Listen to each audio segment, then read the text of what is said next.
On est même dans ce qui est, j'allais dire, à peine concevable pour le cerveau humain, puisque cette puce a réalisé en moins de 5 minutes un calcul qui prendrait aux ordinateurs les plus puissants de la planète actuellement 10 quadrillions d'années. Donc, je veux dire, c'est même pas imaginable. Enfin, c'est largement plus, si vous voulez, par exemple, que l'existence de l'univers. C'est même des ordres de grandeur supérieurs. Donc, vraiment, c'est un truc qui est à peine concevable.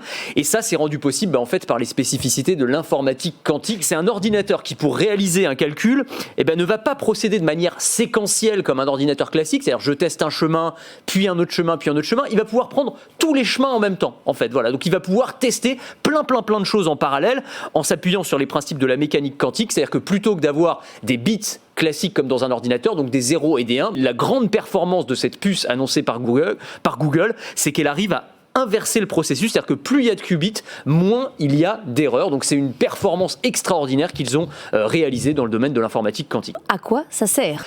Les perspectives, elles sont vertigineuses. On va pouvoir s'en servir par exemple pour la conception de nouveaux médicaments, en simulant le comportement de molécules et leurs interactions de manière beaucoup plus efficace et beaucoup plus rapide qu'aujourd'hui. On va s'en servir aussi pour le développement de nouveaux types de matériaux. On va pouvoir inventer par exemple des nouvelles batteries électriques pour les voitures de manière extrêmement efficace grâce au quantique. La conception aussi de réacteurs à fusion nucléaire. L'informatique quantique pourrait permettre d'accélérer le développement. On peut aussi citer le cas de l'intelligence artificielle où le quantique pourrait permettre de développer des modèles d'IA beaucoup plus complexes et beaucoup plus performants.